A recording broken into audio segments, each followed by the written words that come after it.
कर्म का फल कैसे भोगते हैं, आज इस वीडियो में देखेंगे। एक गांव में एक किसान रहता था।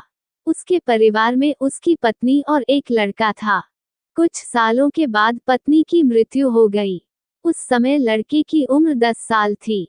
किसान ने दूसरी शादी कर ली। उस दूसरी पत्नी से भी किसान को एक पुत्र प्राप्त हुआ। किसान की दूसरी पत्नी की भी कुछ समय बाद मृत्यु हो गई। किसान का बड़ा बेटा जो पहली पत्नी से था, जब शादी के योग्य हुआ, तब किसान ने बड़े बेटे की शादी कर दी। फिर किसान की भी कुछ समय बाद मृत्यु हो गई। किसान का छोटा बेटा जो दूसरी पत्नी से और बड़ा बेटा जो पहली पत्नी से था, दोनों साथ साथ रहने लगे। कुछ समय बाद किसान के छोटे लड़के की तबीयत खराब रहने लगी। बड़े भाई ने कुछ आसपास के वैद्यों से इलाज करवाया पर कोई राहत नहीं मिली। छोटे भाई की दिन ब दिन तबीयत बिगड़ती जा रही थी और बहुत खर्च भी हो रहा था। एक दिन बड़े भाई ने अपनी पत्नी से सलाह की कि यदि छोटा भाई मर जाए तो हमें इसके इलाज के लिए पैसा खर्च नहीं करना पड़ेगा और जायदाद में से भी आधा हिस्सा नहीं देना पड़ेगा। तब उसकी पत्नी ने कहा कि क्यों न किसी वैद्य से बात करके इसे जहर दे दिया जाए। किसी को पता भी नहीं चलेगा और कोई रिश्तेदार भी शक नहीं करेगा। सभी यही समझेंगे कि बीमारी से मृत्यु हो गई। बड़े भाई ने ऐसा ही किया। एक वैद्य से बात की कि आप अपनी फीस बताओ, ऐसा करना मेरे छोटे बीमार भाई को दवा के बहाने से जहर देना है। वैद्य ने बात मान ली और लड़के को जहर दे दिया और लड़के की मृत्यु हो गई।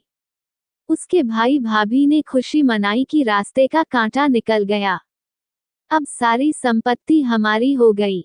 उसका अंतिम संस्कार कर दिया गया। कुछ महीनों पश्चात उस किसान के बड़े लड़के की पत्नी को लड़का हुआ।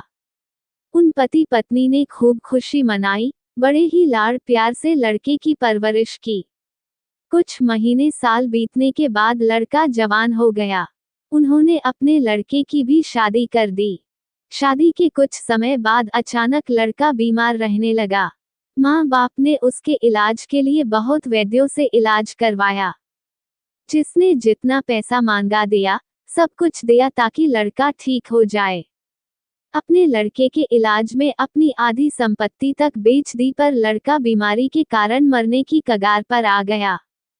शरीर इतना ज्यादा कमजोर हो गया कि अस्थि पिंजर ही शेष रह गए थे। एक दिन लड़के को चारपाई पर लिटा रखा था और उसका पिता साथ में बैठा। अपने पुत्र की ये दयनीय हालत देखकर दुखी होकर उसकी ओर देख रहा था।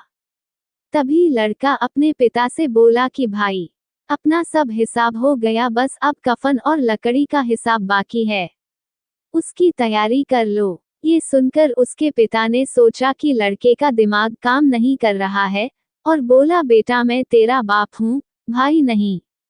तब लड़का बोला, मैं आपका वही भाई हूँ जो आपने जहर खिलाकर मरवाया था। जिस संपत्ति के लिए आपने मुझे मरवाया था, अब वो मेरे इलाज के लिए आधी बिक चुकी है। अब आपकी शेष है, हमारा हिसाब हो गया। तब उसका पिता फूट फूट कर रोते हुए बोला कि मेरा तो कुल नाश हो गया, जो किया मेरे आगे आ गया। पर तेरी पत्नी का क्या दोष है जो इतने दुख भोग रही है। तब वो लड़का बोला कि वो वैद्य कहाँ है जिसने मुझे जहर खिलाया था। तब उसके पिता ने कहा कि आपकी मृत्यु के 3 साल बाद वो मर गया था।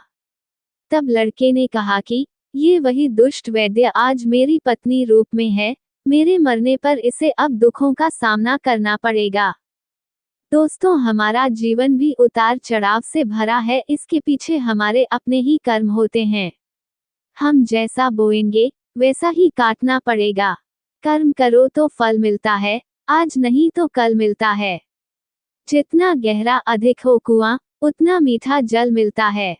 जीवन के हर कठिन प्रश्न का जीवन से ही हल मिलता है। दोस्तों, वीडियो अच्छी लगी हो तो एक लाइक अवश्य कीजिएगा और आप मेरी वीडियो को पहली बार देख रहे हैं तो चैनल को सब्सक्राइब भी कर लीजिएगा, क्योंकि इस चैनल पर ऐसी शिक्षाप्रद कहानियां मिलती है और मिलती रहेंगी। जय हिंद, जय भारत।